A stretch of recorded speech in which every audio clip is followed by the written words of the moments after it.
The only real difference between him and Basil is that he was small and had a very large henpecking wife.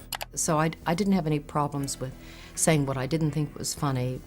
No, I don't believe that. Why does he say that? There are television moments that make audiences laugh, and then there are television moments that make history, not because of their brilliance alone, but because of the storm they unleash long after the cameras stop rolling.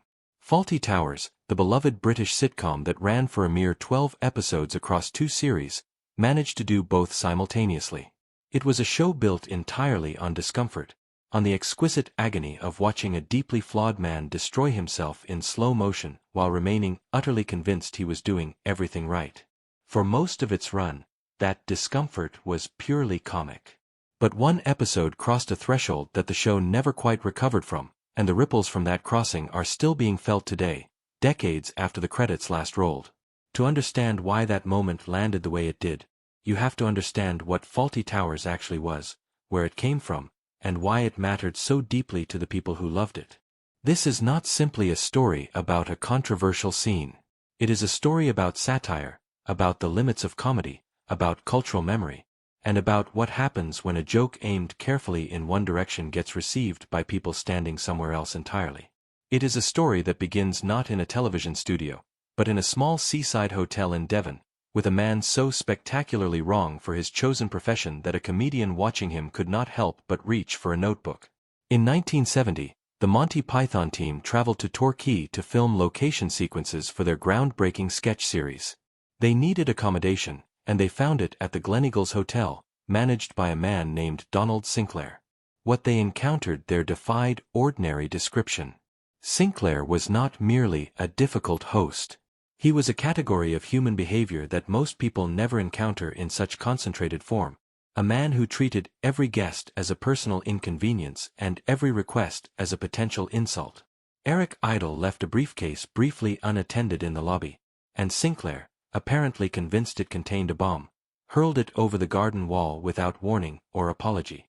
Terry Gilliam held his cutlery incorrectly at dinner, and Sinclair descended upon him with the moral authority of someone who had never once questioned his own conduct. Complaints were met not with concern but with contempt, as though the act of complaining was itself the problem. Most people would have checked out and never looked back. John Cleese, however, was not most people. He watched Sinclair with the focused, almost clinical attention of someone who has just encountered something extraordinarily rare and useful. Here was a character so perfectly, so impossibly wrong, so magnificently unsuited to the job he had assigned himself, that simply describing him was already funny. Cleese took notes. Not metaphorical notes but actual, physical ones, because he understood instinctively that what he was witnessing was not merely an unpleasant experience but raw material of exceptional quality, the kind that a comedian might wait years to stumble across and never find. Years later, working alongside his then-wife Connie Booth as co-writer, Cleese would transform those notes into Basil Fawlty, a character who retained Sinclair's essential wrongness while amplifying it into something theatrical, tragic, and hilarious all at once. Basil's bottomless suspicion, his social anxiety dressed up as superiority, his catastrophic inability to manage the gap between his self-image and his reality, all of it traced directly back to that bewildering stay in Torquay. Sinclair himself died in 1981, apparently never fully understanding that he had served as the living blueprint for one of the most celebrated comic creations in the entire history of British television. The man who inspired the chaos never got to see the full extent of what his chaos had produced. Fawlty Towers premiered on the BBC in September 1975, and the initial critical response was, to put it charitably, uncertain. Some reviewers found the show disorienting, too fast, too committed to its own escalating internal logic, too relentless in its refusal to let anyone breathe. One critic called it a disaster.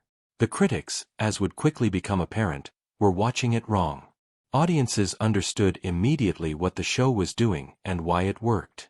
They understood that the chaos was the entire point, that Basil Fawlty's world operated by its own terrible physics in which every attempt to impose order produced twice as much disorder, and every lie constructed to prevent embarrassment created a deeper and more spectacular embarrassment in its place. They understood that Basil was not a villain but something far more uncomfortable, a recognizable human being, the kind of person most people had met, or, worse, occasionally glimpsed in the mirror. His snobbery, his frustration, his desperate need to be respected by people he simultaneously looked down upon, these were not alien qualities. They were painfully familiar ones, simply stretched and heightened and dressed in a hotel manager's jacket. The show very nearly did not get a second series at all. After the first 6 episodes aired, the BBC remained unconvinced that the experiment was worth continuing. It was only when reruns began drawing larger and increasingly devoted audiences that the network reversed its position and agreed to commission more. That second series arrived in 1979, for full years after the first, and by then the show had already accumulated the kind of devoted following that transforms television into cultural institution. When the final episode aired, Fawlty Towers had produced exactly 12 half-hour episodes. Cleese had made the deliberate decision to stop while the standard was still impossibly high, understanding that 12 perfect episodes would be remembered forever while 40 declining ones would be forgotten. It was, in retrospect, one of the wisest decisions ever made in British television history. The 6th episode of the first series was called The Germans, and it arrived in October 1975.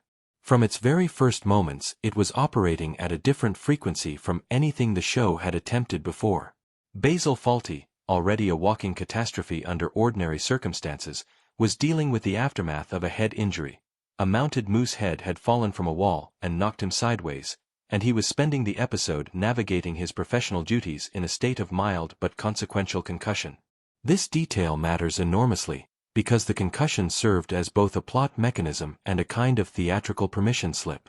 Basil was already inclined toward spectacular lapses in judgment on his best days. With a head injury compounding his natural instability, those lapses were not merely possible but absolutely inevitable. Into this already unstable situation arrived a group of German tourists, perfectly polite, entirely reasonable guests who had committed no offense and who wanted nothing more than a pleasant stay in a quiet English hotel. Basil, acutely aware of his own tendency to say exactly the wrong thing at exactly the wrong moment, issued his now legendary instruction to his staff before the guests arrived. "Don't mention the war." It was a line that contained within it the entire architecture of everything that followed, because anyone watching understood immediately that Basil was going to mention the war. The suspense was never about whether it would happen but about how catastrophically and in how many ways it would happen before the episode was over. The answer exceeded all reasonable expectations. Within minutes of encountering his German guests, Basil was making references to the Second World War with the helpless compulsion of a man watching himself from outside his own body, fully aware of what he was doing and utterly unable to stop. The references escalated. His attempts to apologize made things worse. His attempts to recover made things worse still. And then came the sequence that would define the episode's entire legacy and launch it into decades of unresolved controversy. Basil launched into a full physical impression of Adolf Hitler, goose-stepping through the hotel lobby with his finger pressed under his nose, performing a Nazi salute with theatrical commitment, descending into a kind of manic one-man theater that left his guests, his staff, and the viewing audience in a state of stunned and helpless laughter. The particular laughter that comes from watching something that is simultaneously very funny and deeply, deeply wrong. It was one of the most extraordinary pieces of physical comedy ever broadcast on British television. It was also, depending entirely on who was watching and from what distance, either a brilliant piece of satirical exposure or an act of genuine and serious insensitivity. The remarkable thing about the episode, and the source of its enduring power and enduring controversy, is that it was often both of those things at once. To understand the debate that surrounded the Germans, it is essential to understand who the joke was actually targeting. This is not a subtle question, and John Cleese has answered it directly and repeatedly across 50 years of interviews and public statements. The target of the humor was never the German tourists. They were, throughout the entire episode, dignified and patient in the face of behavior that would have driven most reasonable people straight to the exit. The real target was Basil, and more specifically, it was Basil's Britishness, and the particular strain of post-war British cultural obsession with the Second World War that Cleese had observed, found both understandable and quietly absurd, and decided to examine through comedy. Britain in 1975 was a country still processing its wartime identity in ways that were sometimes genuinely noble and sometimes merely self-congratulatory, invoking the conflict with a frequency and enthusiasm that Cleese felt said more about the present than the past. The German tourists were not the punchline. They were, in a very real structural sense, the most rational and composed people in the building. The straight men whose dignity threw Basil's irrationality into the sharpest possible relief. When one of the German guests quietly observes that they had been perfectly happy not to think about the war until Basil insisted on making it unavoidable, the line lands not as a joke but as a clear-eyed statement of fact. Understanding this changes what the discomfort of watching the episode actually means. It does not eliminate the discomfort, but it locates it correctly, in Basil, where it always belonged. Initial audience response to the episode was enormous. It became one of the most discussed television broadcasts of the season, quoted in workplaces and schools and pubs with the specific enthusiasm that attaches to comedy that feels genuinely transgressive. Don't mention the war entered the language almost immediately, one of those rare phrases that escapes its original context entirely and takes on an independent life as general cultural shorthand. But alongside the laughter came criticism of a very different kind.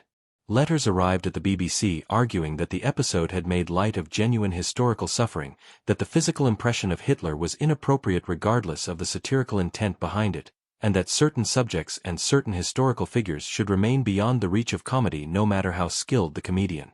Some of those letters came from British viewers with direct personal connections to the war.